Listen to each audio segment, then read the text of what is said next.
주님께서 여러분과 함께 루카가 전한 거룩한 복음입니다. 주님 영광 받으소서. 그 무렵 마리아는 길을 떠나 서둘러 유다 산악 지방에 있는 한 고을로 갔다.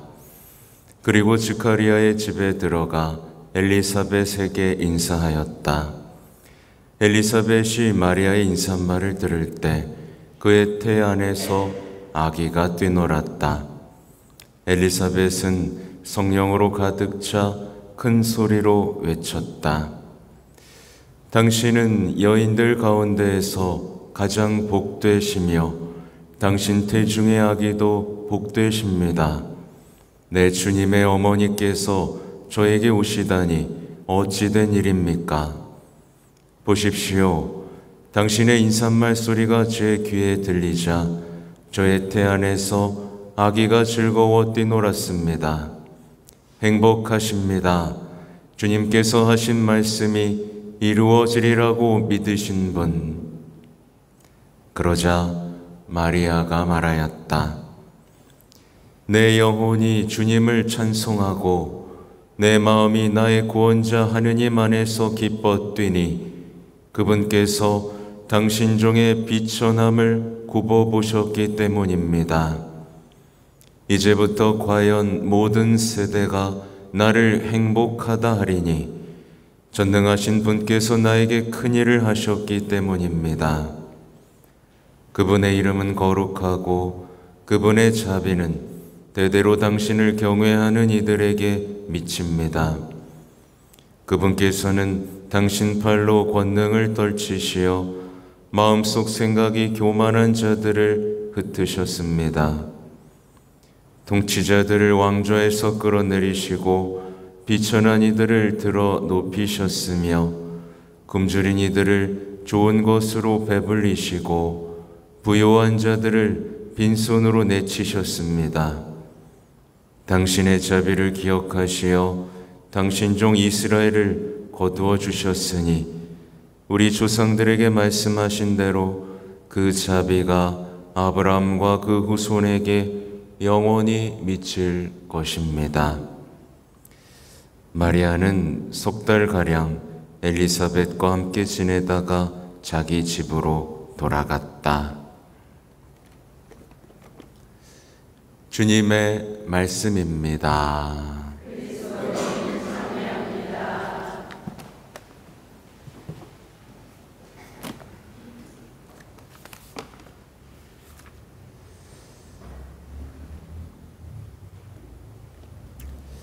전 예수님, 어떻게 오늘 하루 잘 보내셨습니까? 네, 저는 그냥 계속 누워 있었습니다. 이게 후유증인가? 이거 너무 오래 가네요. 이렇게 기쁜 날, 조배도 하고 묵주기도도 더 바쳐야 했는데 굉장히 무력한 제 자신이 좀 부끄럽기도 하고 뭐 그런 생각도 듭니다. 요즘에 그런 생각도 합니다.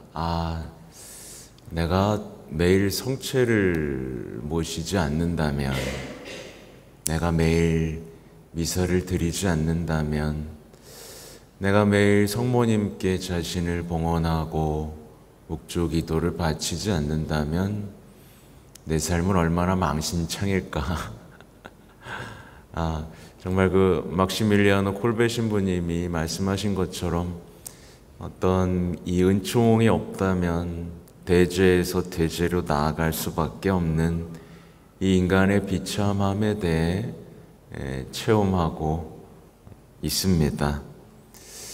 아무튼 여러분, 아까 시작된 말씀드린 것처럼 여러분 천국 믿죠? 네, 그 어떤 그 그리움이라는 게 여러분에게는 있습니까? 천국에 대한 그리움. 이 천국은 있습니다, 그죠? 그리고 영원한 삶도 있어요. 우리 현세의 삶은 굉장히 짧습니다. 길어야 요즘 아무리 100세 시대여도 길어야 얼마 안 되죠. 그래서 저는 지금 현재 힘들고 어려운 분들에게도 마찬가지고 누리고 부유한 분들에게도 이렇게 말씀을 드릴 수 있어요. 인생은 공평하다. 반드시 공평해질 것이다. 지금 못 누리는 사람은 영원히 누리게 될 것이고, 지금 떵떵거리고 누리며 겸손하지 못하게 사는 사람들은 반드시 후회하게 될 겁니다. 공평합니다. 억울해할 필요 없습니다. 천국을 바라보며 지금 나에게 주어진 현실 속에서 뭔가를 더 하려고, 더 해야 된다라고 속이는 세상의 속임수에 맞서 더 사랑하고, 더 인내하고, 더 희망하는 삶이 우리의 삶을 빛나고 풍요롭고 충만하게 해줍니다.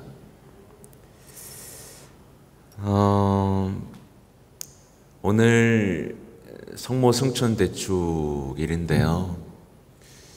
성모님의 승천이 여러분의 삶과 아주 깊은 관계를 맺었으면 좋겠어요. 여러분, 성모님에 대한 4대 교리 대충은 아시죠? 그죠? 원죄 없이 잉태되셨다는 거. 근데 저 역시 그랬기 때문에 여러분에게 말씀드릴 수 있는 게 뭐냐면, 그래, 성모님 원죄 없이 잉태되신 건 맞아. 근데 그게 나랑 그렇게 무슨 상관이야? 라고 하시는 분들 손 들어 볼래요? 생각보다 많을 거예요. 성모님이 원죄 없이 잉태되신 것, 성모님이 하느님의 어머니신 것, 성모님이 평생 동정이신 것, 성모님이 승천하신 것이 나랑 무슨 상관이지? 나는 사람이 있다면 아직 그는 영적인 삶을 시작조차 못 해본 사람이고, 하나님이 얼마나 좋으신지 맛보고 깨닫지 못한 사람일 가능성이 많습니다. 안타깝지만 그래요. 그래서 여러분이 오늘은 적어도 원죄 없으신, 사실 원죄가 없으셨기 때문에 원죄가 없으셔야만 했죠.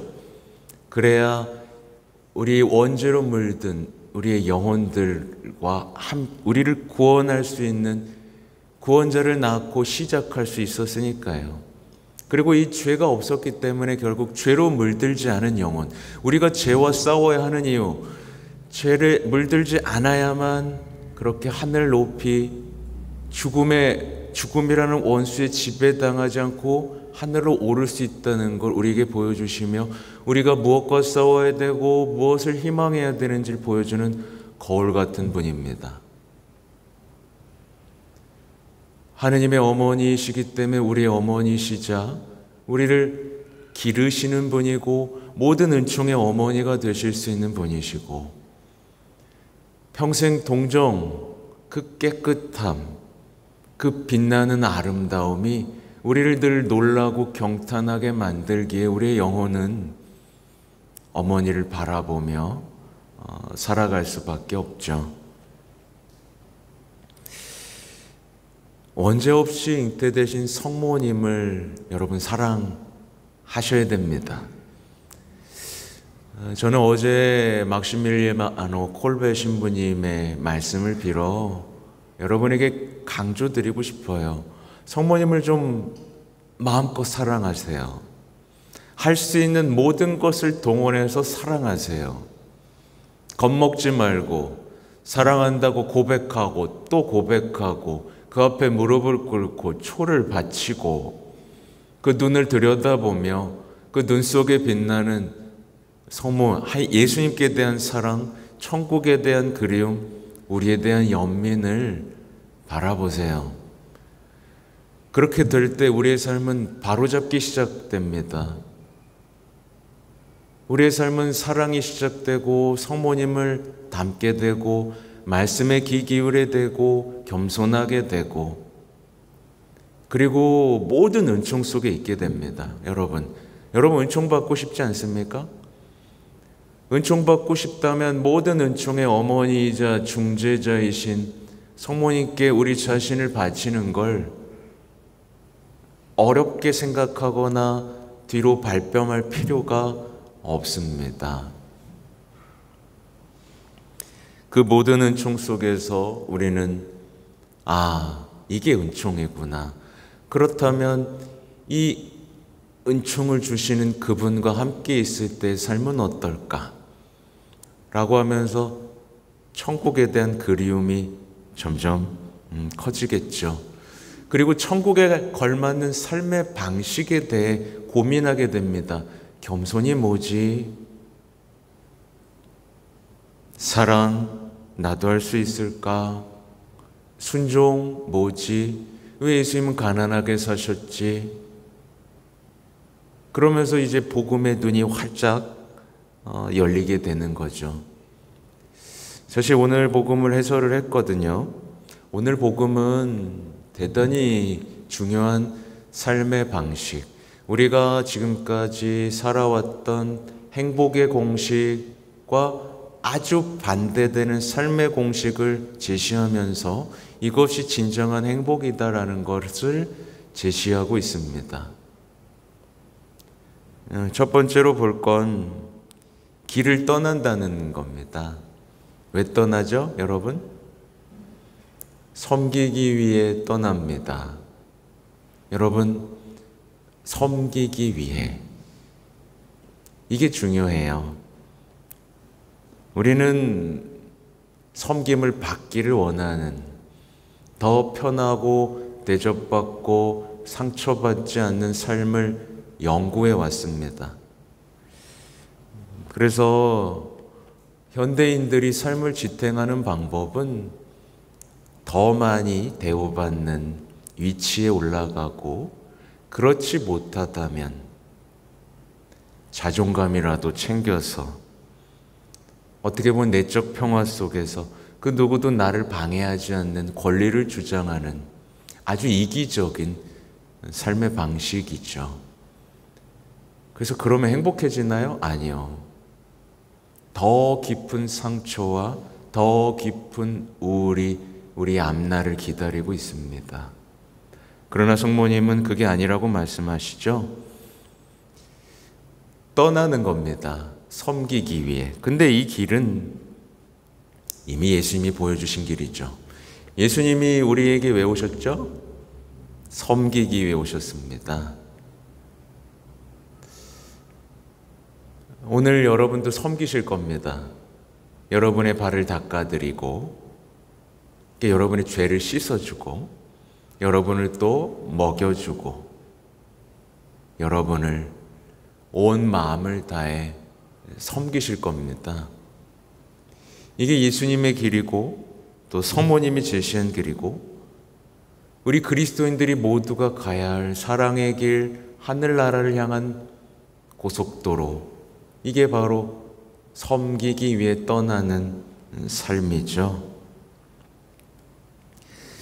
섬기기 위해 떠났고 산악지방으로 올라가십니다. 이게 보면 거룩한 삶으로의 초대예요. 그래서 때때로는 그래서 옛날 성당 보면 다 높은 데 있잖아요. 그죠? 마을에서 가장 전망이 좋을 법한 높은 곳에, 답동도 그렇고 가까운 김포도 그렇고 가장 동네 유지들이 살아야 하는 그 자리에 있었죠. 그 오름이라는, 다행히 우리 성당도 1층이지만 오르막길에 있어서 다행입니다. 오르막길에 있어요. 제가 뒤에 써놨는데, 그래서 성모님은 오늘날에도 자꾸 올라오라고 초대하고 계세요. 그렇죠? 네, 특히 제가 메주고리에를 다시 말하지 않을 수 없는 게, 올라와라. 그렇죠? 올라와라.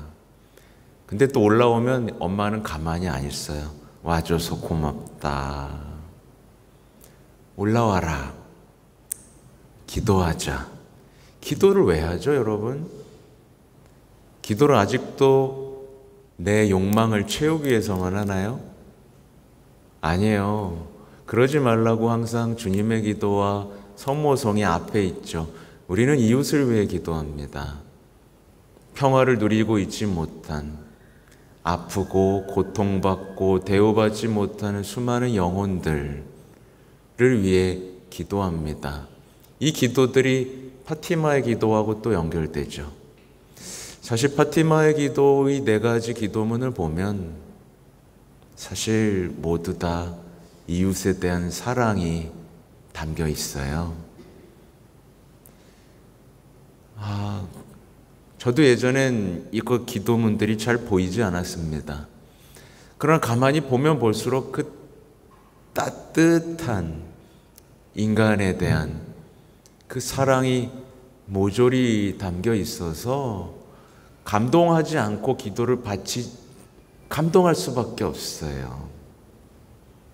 아무튼 성모님께서는 오늘날에도 올라와라. 그리고 거기서 인사를 나누시고 기쁨을 나누시고 그리고 노래하자.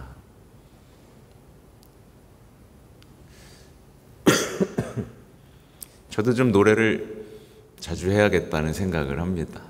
네, 노래 괜찮게 하는 편입니다. 노래를 너무 많이 하면 또 반할까봐 안 하는데, 어쨌든 이 노래를 함으로써 우리는 우리의 기쁨, 찬미의 노래 받침으로써, 그래서 보면 제가 지금 다 말한 거 있어요. 천국을 향한 삶의 방식은 길을 떠나는 거, 이웃을 섬기는 삶으로 떠나고 거룩한 인사를 나누는 거예요. 인사. 기쁨 속에서 인사. 나 이렇게 힘들었어. 나 이렇게 고생한 거 안 보여. 이거 말고 그냥 계속 기쁨을 나누는 겁니다. 그리고 찬미의 노래를 함께 바치도록 하는 삶. 그 삶 안에서 둘은 열정을 키워가요. 이 둘의 만남을 보세요. 서로가 서로에게 누군지를 알려주죠? 그렇죠? 주님의 어머니, 그리고 기뻐 뛰는 이 존재를 키워야 할 그 어머니의 소명, 그리고 아무튼 이 둘의 인생이 얼마나 충만한지를 보십시오. 충만한지를 보시고 현대인들의 삶이 얼마나 메말랐는지를 좀 보시면 좋겠어요. 현대인들은 거룩한 삶을 거부해요. 그래서 맨날 입만 열면 현실 타령만 해요. 나 불쌍해 죽겠어요. 거룩한 삶으로 오르는 게 아니라 집값이 오르길 바라지 않습니까? 그리고 인사하나요? 아니요. 자기만 바라봐요. 이웃을 예쁘게 보나요? 아니요. 노려봐요. 인사 안 나눠요. 찬미의 노래, 감사의 노래 부르나요? 아니요. 맨날 불평, 불만, 험담, 지겨워 죽겠어. 분노. 그래 놓고 그걸 인생이라고 불러요. 정말 불쌍한 겁니다. 그 인생이에요? 그건 인생이 아니에요. 그건 길을 잃은 거지 인생이 아닙니다. 그건 세상에 살아가는 대로 살아가다가 이미 인생을 잃어버린 거죠. 그 인생을 유지하기 위해서 필요한 게 뭐예요? 인생을 달아주는 오락, 쾌락 이런 거밖에 이제 인생에 남는 게 없는 겁니다. 그러니까 인생 뭐 이렇지 하면 술 마시고 여행하고 그렇게 인생을 달랠 수밖에 없는 인생은 정말 불행한 거예요. 젊은이들 정말 불행합니다. 화면을 보면서 인생을 허비하죠. 그래 놓고는 조기 퇴직자처럼 편하게 먹고 살 궁리만 하죠. 인생 끝난 거예요. 꿈이 없죠. 열망이 없죠. 사랑이 없죠. 어떤 희망도 없습니다. 그의 삶에 펼쳐질 건 뻔해요. 불평, 분노, 싸움, 전쟁과 같은 삶, 우울함, 공허함, 어떡할 겁니까? 뱅뱅 돌기만 하는 거죠. 불평 속에서 삶을 잃고 희망을 잃고 열정을 잃고 자신도 잃고 인생도 잃고, 성모님은 이 단순한 삶의 방식을 통해서 무엇이 삶이고 무엇이 우리가 잃어버린 기쁨이고 행복인지를 보여주십니다. 왜 우리가 성령으로 가득 차지 않는지도 다 보여주시는 거예요. 그리고 오늘 우리 복음에는 정말 우리가 잊지 말아야 할 중요한 행복에 대한 선언이 나오죠. 행복하십니다. 주님께서 하신 말씀이 이루어지리라고 믿으신 분. 여러분, 인생을 한번 돌아보십시오. 학생이든 젊은이든 노인이든 인생을 돌아보세요. 뭐가 이루어졌는지, 그리고 이루어진 게 있어서 기뻤다면 그게 영원한지 한번 보십시오. 나는 하느님의 역사 안에 속하는지 그 사랑의 역사 안에 속하는지, 나의 기쁨은 영원한지, 나의 희망은 더 커지고 있고 나의 사랑도 더 자라고 있는지를 보십시오. 그러지 않을 경우에 얼마나 내 인생이 비참해지고 있는지를 보십시오.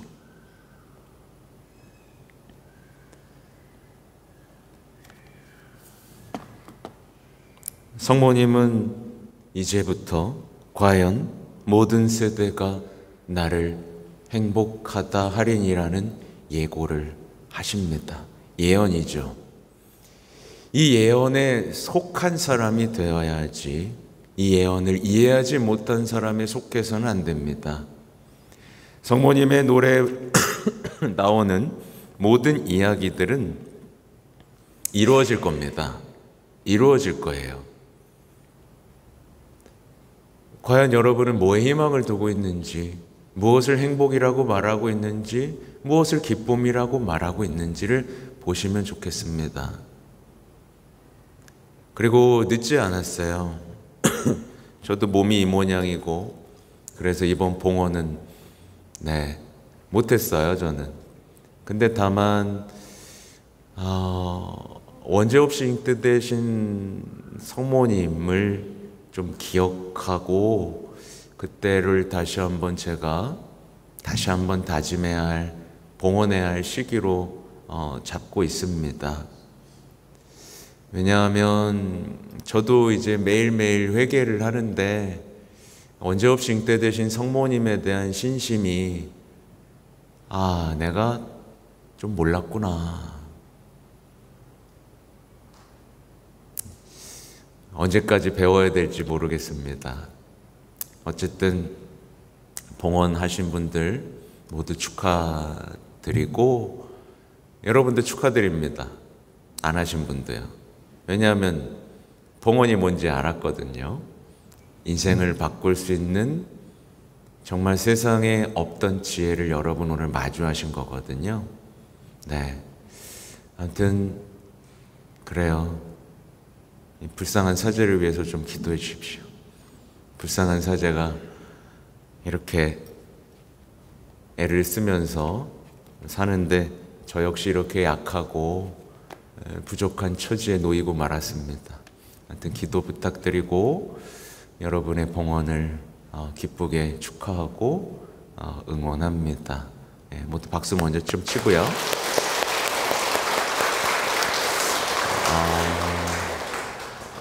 짧게 봉헌 예식을 좀 하겠습니다.